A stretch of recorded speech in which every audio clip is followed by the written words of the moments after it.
All right, so where did we leave off? Oh, I know where we left off. We left off at Pear Deck. Let's start. We got a lot of thinking to do. So I'm going to give you guys 30 seconds on this because this is a problem that we did last week. Yes. The last question, I did some of it, but I still have a few questions because I still have to look. I just got into haiku, so Okay. I have to go through everything. So could I Sure. do it in, like, Yeah, just hand it in whenever. Okay.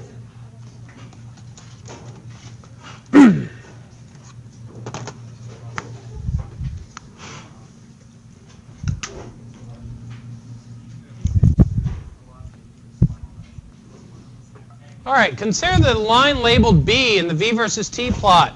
How does the speed change with time?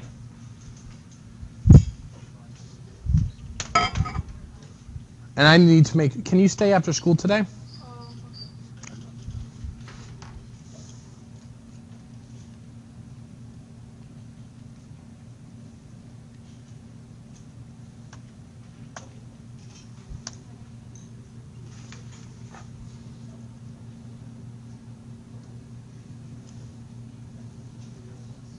20 seconds. I guess you better start.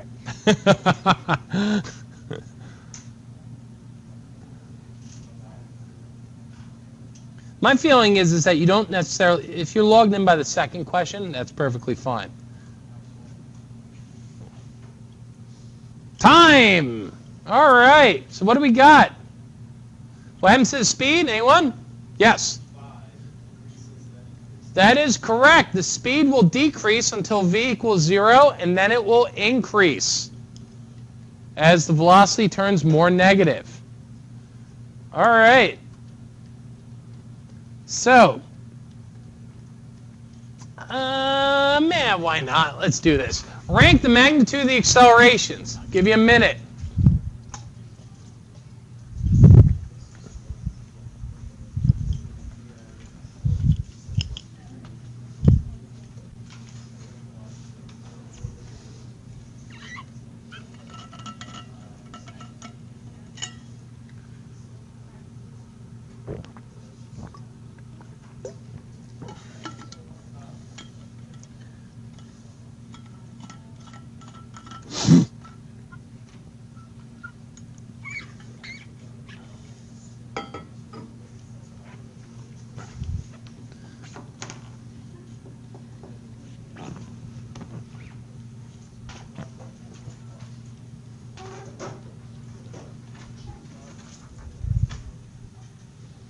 Fifteen seconds.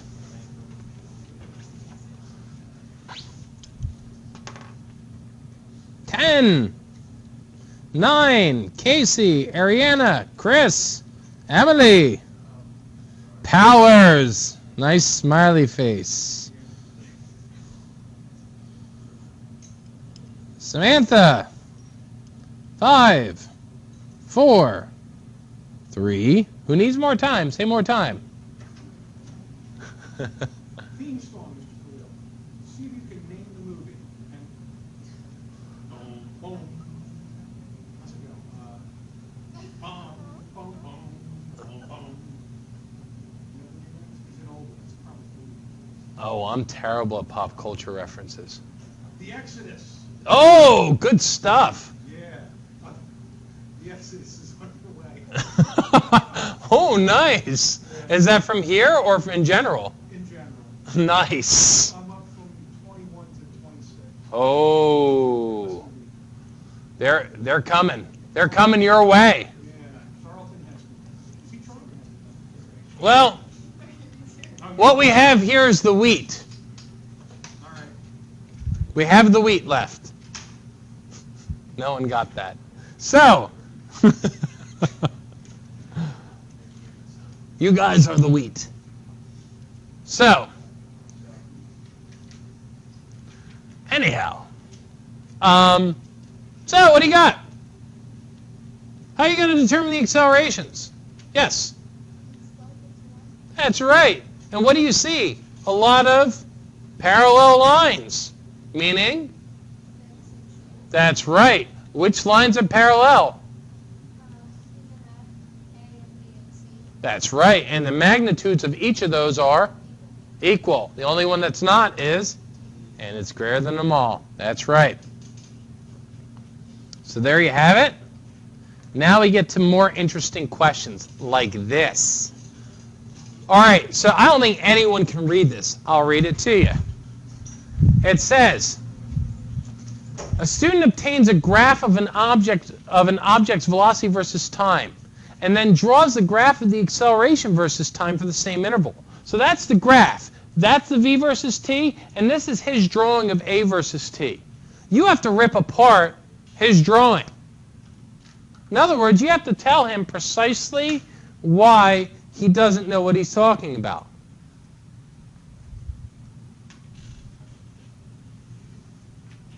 And also what's good about it. Like, there may be some parts of it that are correct. Identify what's correct and what's incorrect. I'll give you a minute. A lot of time to think about it.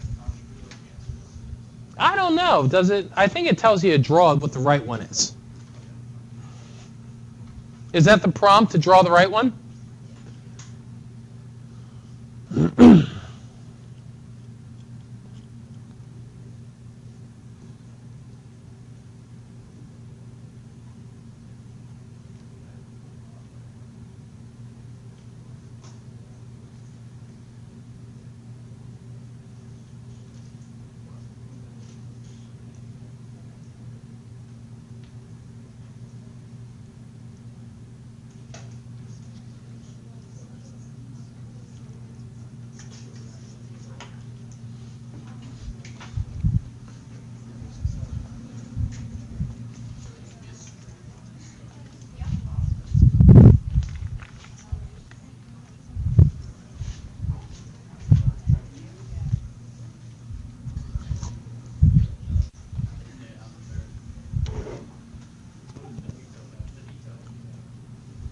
All right, so let's see where we're at.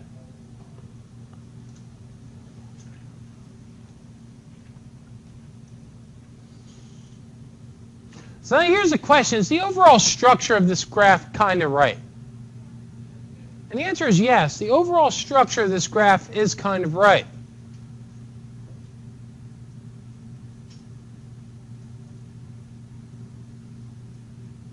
And what do I mean by that? Yes. That's right. The acceleration is negative in that first leg. If we divide this up into 4 legs, acceleration is negative in this first leg. And the acceleration is positive in this third leg. In the second and fourth, the acceleration is 0. So what's wrong? Yes? Technically, no. You can. That's a minor issue. What's your name again? Go ahead.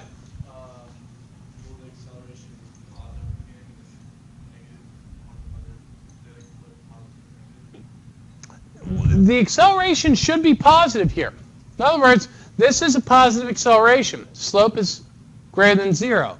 This is a negative acceleration. Yes? Well, the slope is a lesser slope here than it is here, so that should actually be higher than the first one. That is correct. So everybody follow this. If you look at the size of this, this should be taller than this is, because the magnitude of the acceleration is larger for that second accelerated segment than it is for the first. So I think I have it written out here. Now this is, by the way, see this style of question? This is very much an AP1 style question. Notice it asks you to identify what's both good, what's correct, and what's incorrect. This is actually a very difficult skill to develop. Usually I would say it's more of a second-year skill, but they put it on the AP1 exam. Not easy. So this is the correct graph right here.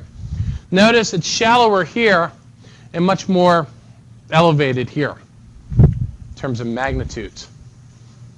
I'm going to be publishing these on Haiku, so it's not necessary for you to draw all these out.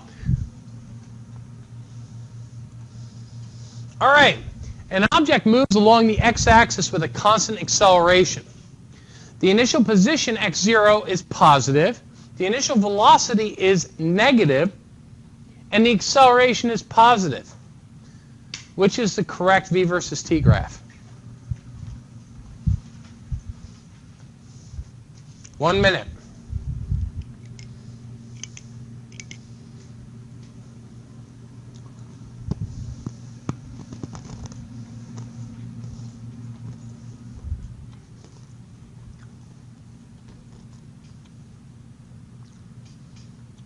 I'll even give you 45 seconds. You should be able to answer this in 45 seconds easily.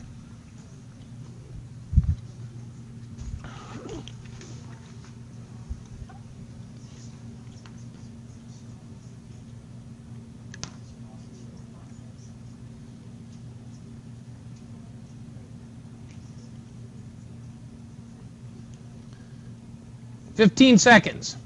Falvo. Cecil. Powers.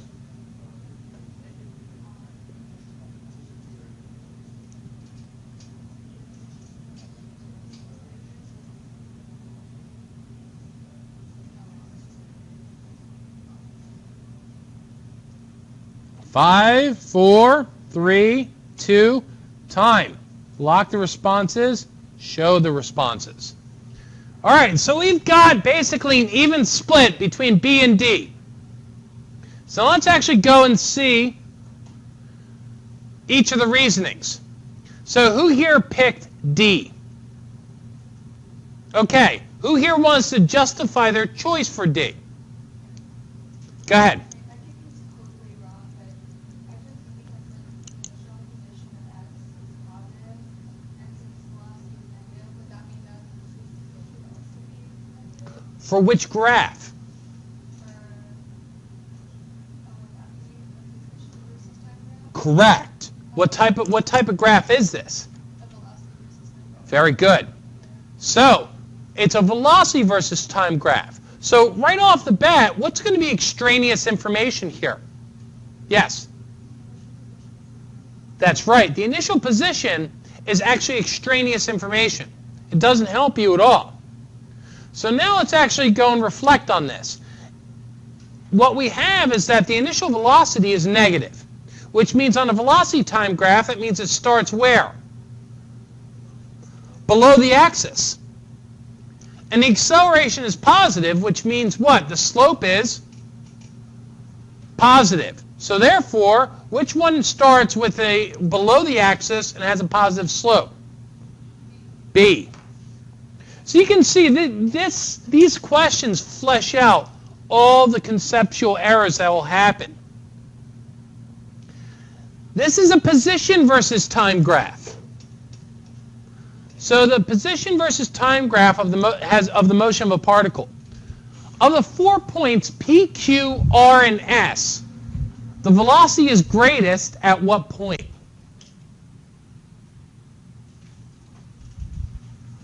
It's the position versus time graph. At which point is the velocity greatest?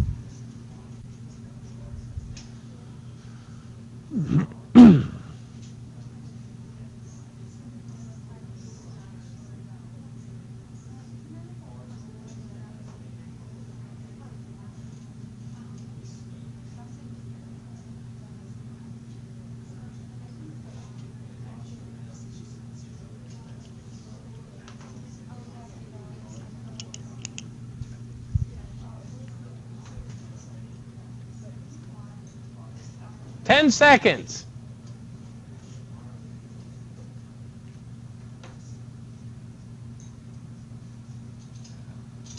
So you guys are in good shape. This is good.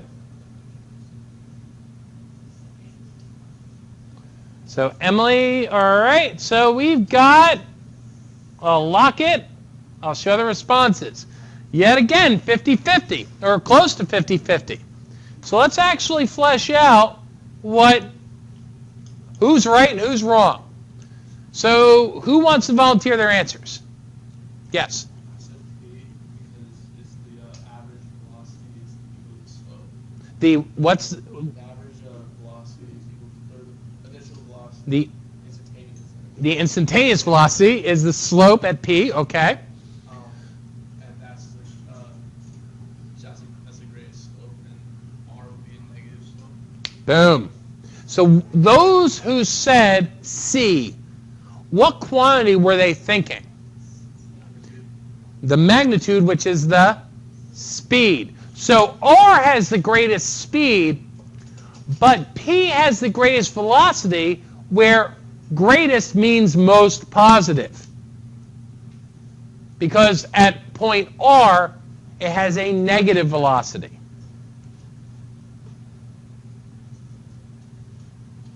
And so this is the answer to the previous question. It's clear that it's at point R. The greatest speed is at point R. So now, okay, this is a little tougher. This is a position time graph. Of the 4 points, P, Q, R, and S, which one has the greatest acceleration? You're like, huh? How are you going to infer the acceleration from a position time graph?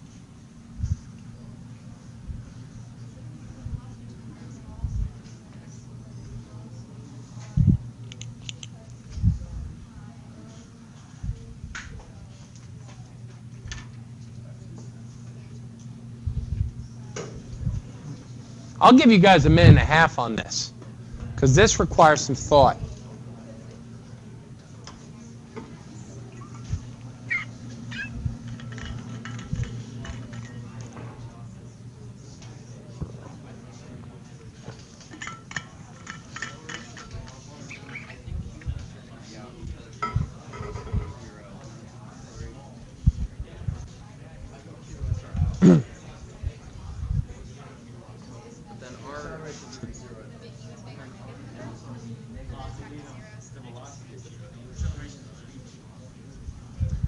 All right, I'll give you a hint. Here's a hint. Acceleration is final velocity minus initial velocity over the change in time. The change in time is always positive. That's the hint.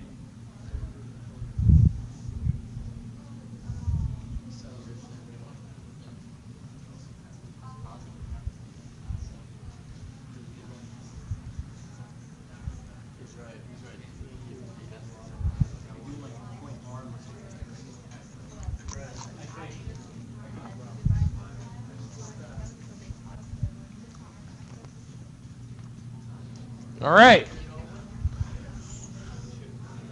Time to make your decisions. 10 seconds.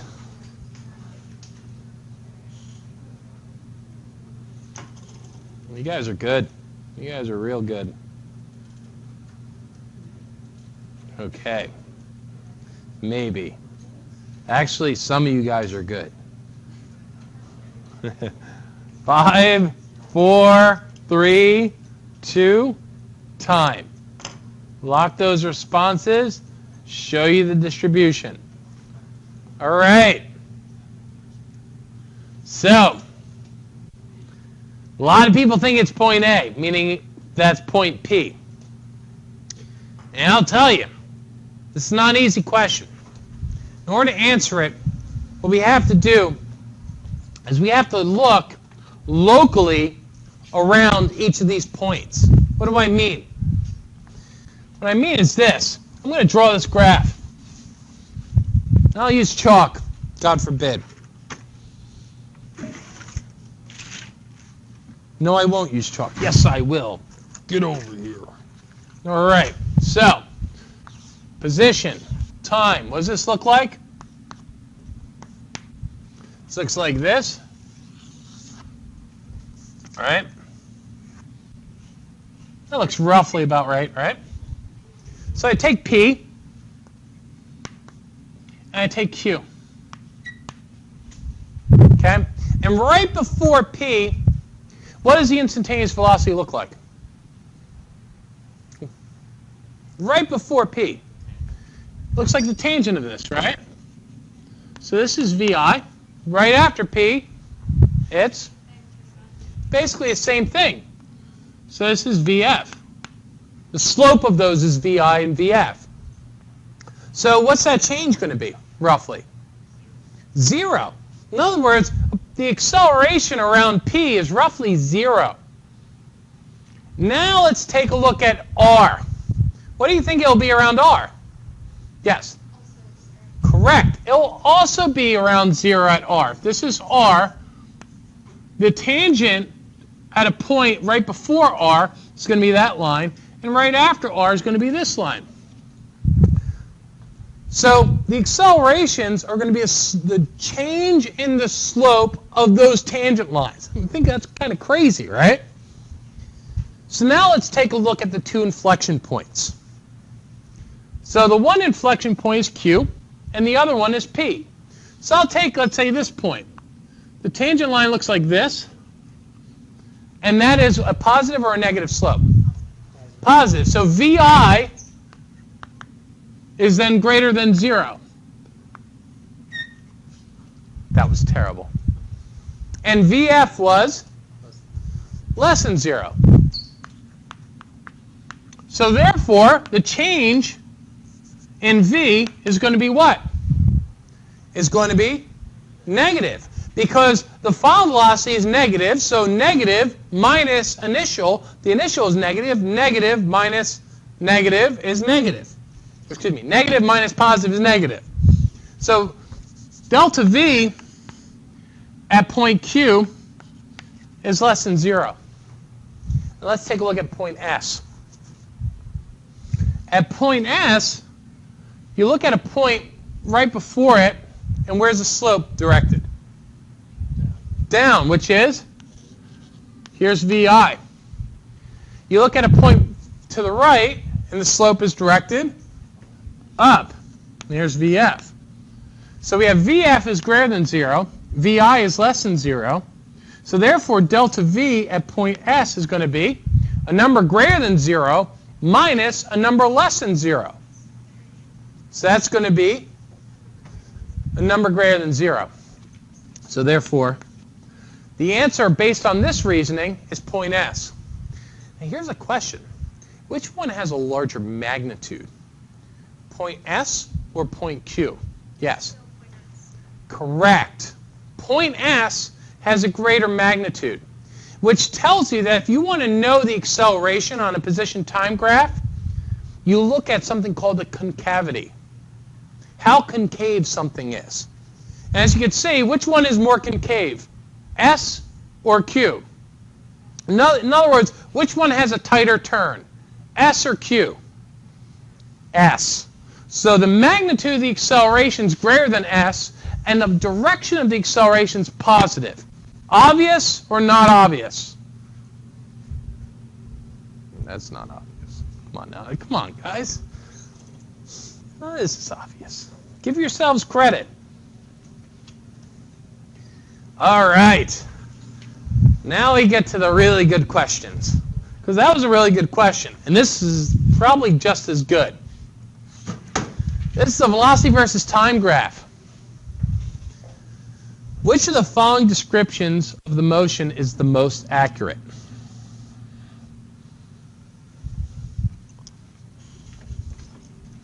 I'll give you 2 minutes.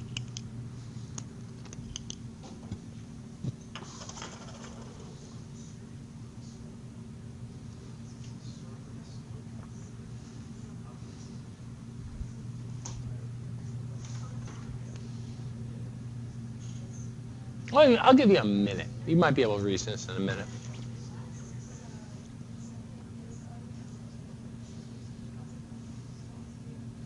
Powers! Talk it over. Talk it over. Talk it over. I wouldn't be telling you to talk it over if I didn't think that you needed to talk it over.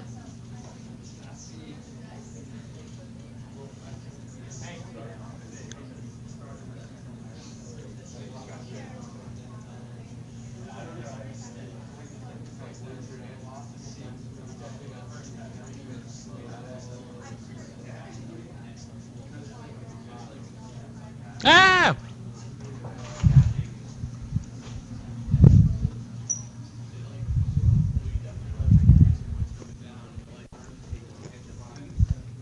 It's like the slope's higher, the slope's lower.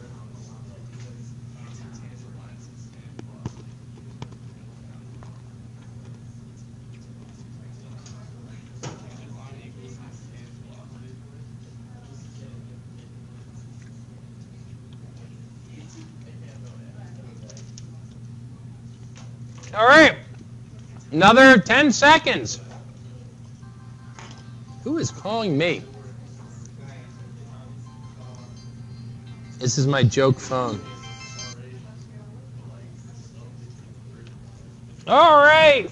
5, 4, 3, 2, 1. Time.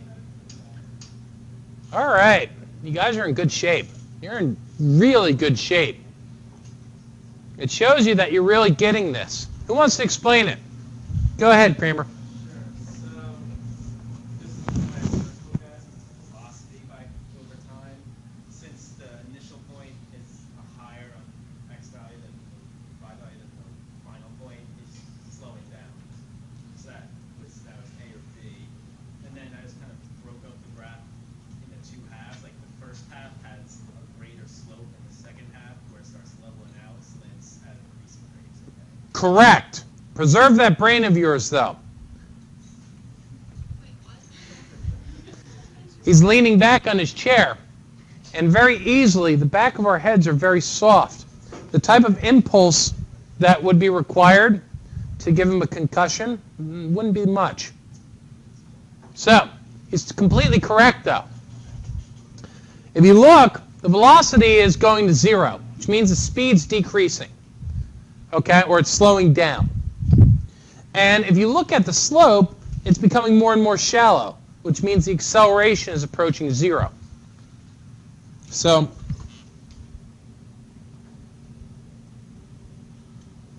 all right. Are you guys ready for this? I'd say maybe not, because I need to actually introduce some concepts right now. So, what I'm going to do is I'm going to state without proof the following. I'm going to write it down and just state it without proof. And of course, your reaction should be, oh, Mr. Cleo, are you kidding me? What are you doing? You can't state something without proof. And the answer to that, of course, is I put the proof in a video for you to watch for homework. So, I just don't want to necessarily use the class time to go over the proof. One, because it would be difficult for you guys to understand it, but not terribly difficult. Watch the video. It'll be posted tonight. So, the proofs are as follows, or the two statements are as follows. One, I hate stating things without proof. I'm sure this is pretty normal for you guys, but if something's not proven to you, it's not real knowledge. It's pseudo-knowledge. It's memorized chunks of information. Anyhow. So, first one is on a velocity time graph.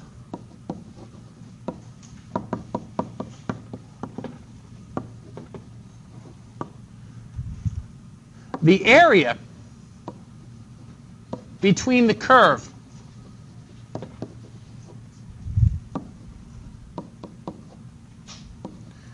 and the t-axis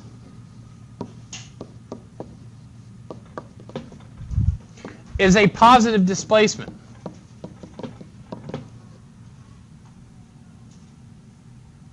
The area between the curve above the t-axis is a positive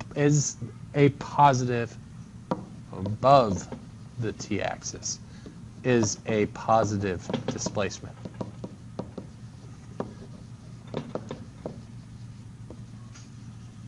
In other words, it's equal to delta x.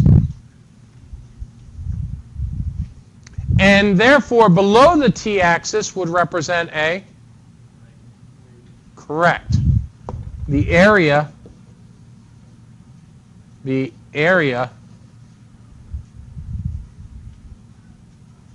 between the curve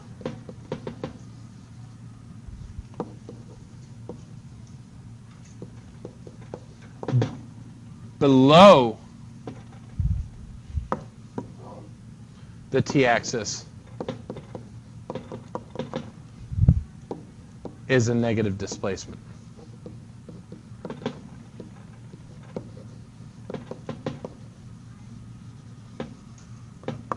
I'm sure you saw this in your reading, correct? So what this means is if I have a velocity time graph, consider the following v versus t graph. I don't know. This is v, this is t. That this area,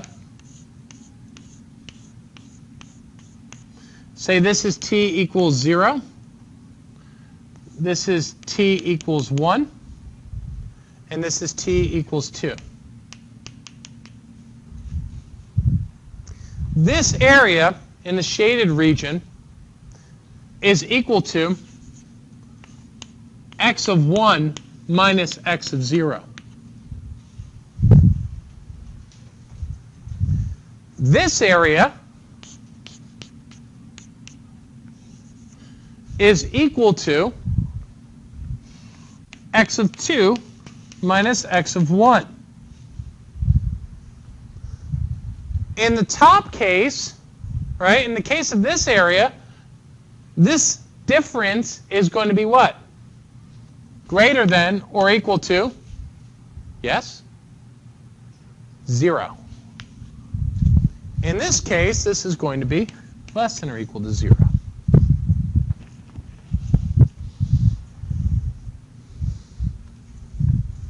So the displacement is the area between the curve and the t-axis on a velocity versus time graph.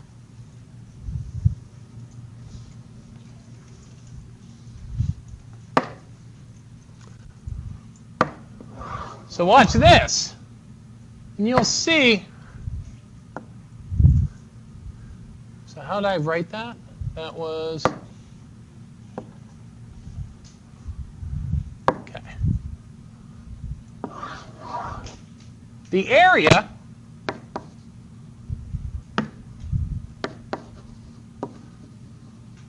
between the curve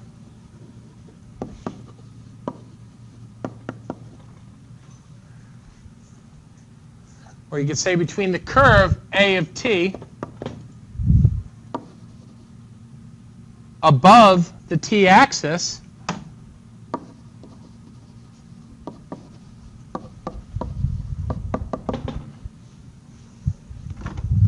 between the curve above the t-axis on an acceleration versus time graph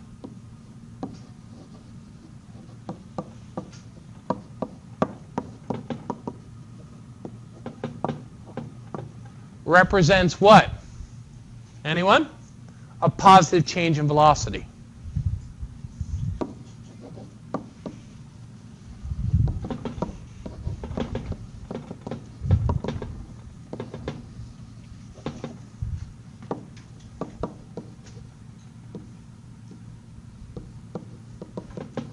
Likewise, the area below the t-axis between the curve of an A versus t graph would represent a negative change in velocity.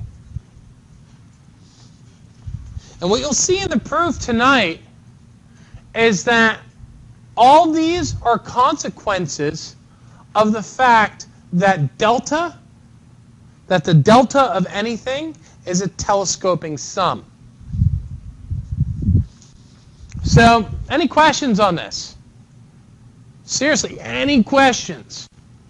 All right, now you guys are ready for the kinematic equations. So uniform accelerated motion.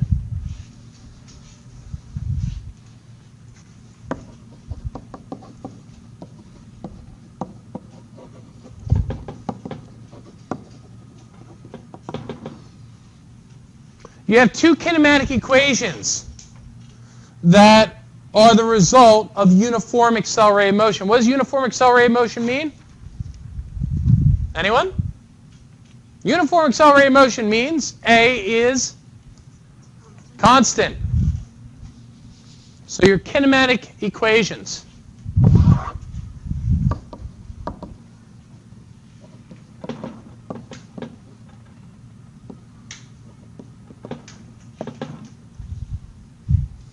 And I'm going to prove them all to you. Whatever. So, the first one is what I call the first kinematic equation. Well, there's the kind of sub-ones that I don't really think are true kinematic equations. For instance, the one that I had already proven, that v of t is equal to v of 0 plus at. We'd already shown that in the last class. In other words, that your velocity function in the case of uniform accelerated motion is,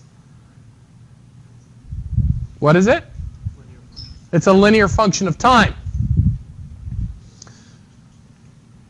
Similarly, if I were to ask you guys a very basic question, so basic that I think a lot of you might not get it. And then when you see the answer, you're like, oh, that's obvious.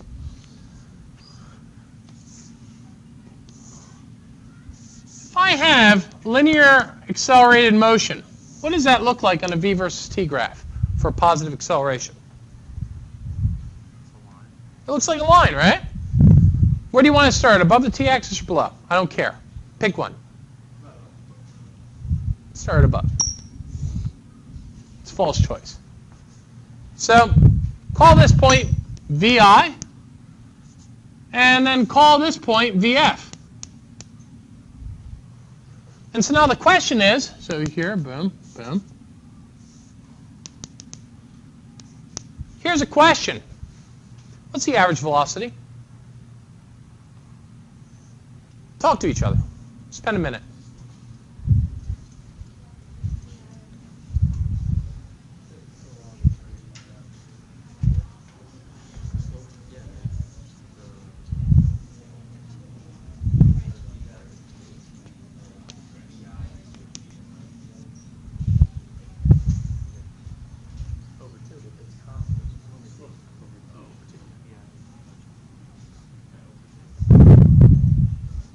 Because realize what I'm really asking is, what is the average value of something along a line?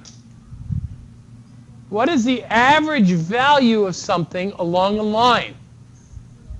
It's not the slope. Definitely not the slope. Yes? Very good. What's your name? Natalie, very, very good. It's the midpoint. If you have a line, where is the mean along that line? Or where does it take the average value? It's going to be at the midpoint.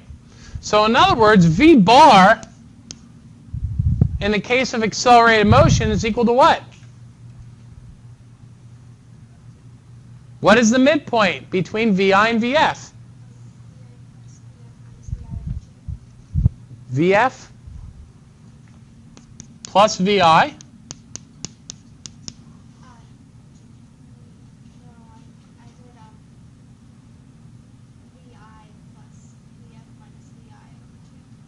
You said vf plus? No, vi plus? and then VF minus VI. And then the last word. Is that correct?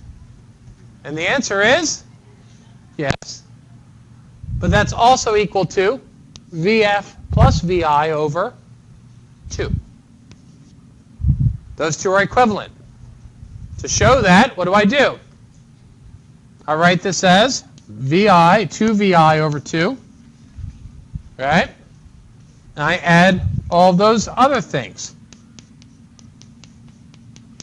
What am I left with?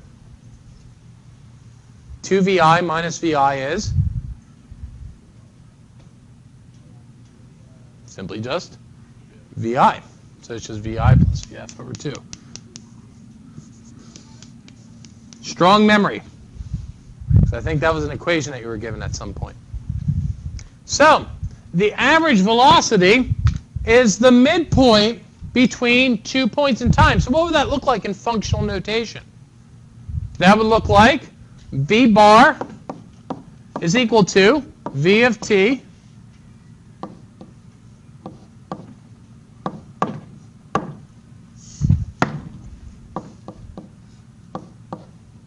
minus plus v of 0 over 2, midpoint. Here's a question. $1,000,000 question, which is still a lot of money. At what time does it take its midpoint? At what time in uniform accelerated motion is the average velocity achieved over an interval? Meaning what point in time? The midpoint. In other words, v, the instantaneous velocity, that is not the instantaneous velocity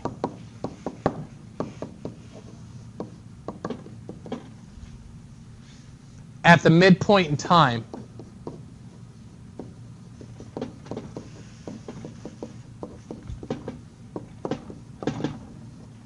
equals the average velocity over the entire time interval.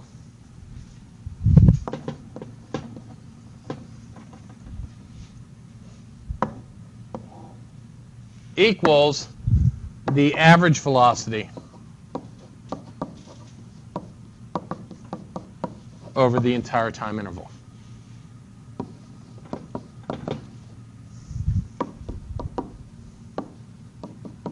So these are the trivial, or maybe not so trivial, consequences of uniformly accelerated motion.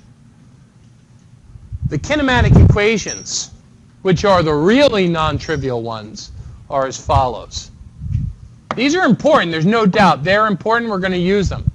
But the non-trivial kinematic equations, I guess neither of those are trivial either, are what I call the first kinematic equation. First kinematic equation. And it says that the change in position is equal to the initial velocity times time, or maybe I'll be even formal. It's equal to v at ti times delta t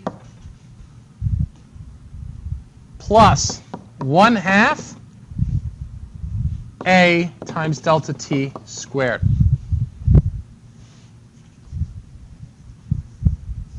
And realize delta x means what? X at tf minus x at ti. Usually, this will take on a simpler form. We say let ti equal 0, let tf equal, and therefore,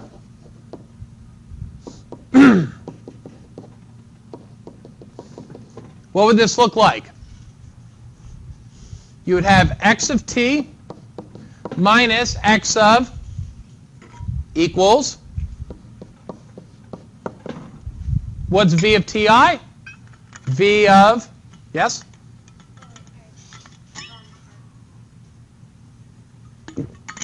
Ti is 0, so that's v of 0 times delta t is simply going to be t plus 1/2 at squared. So that's one form you'll see it in. Another form you'll see is just this. Delta x equals vit plus 1/2 AT squared. All these are equivalent. All of those are equivalent. Sometimes you'll see D equals VIT plus 1/2 AT squared. They all mean the same exact thing. Now let's prove it. So this is the first kinematic equation.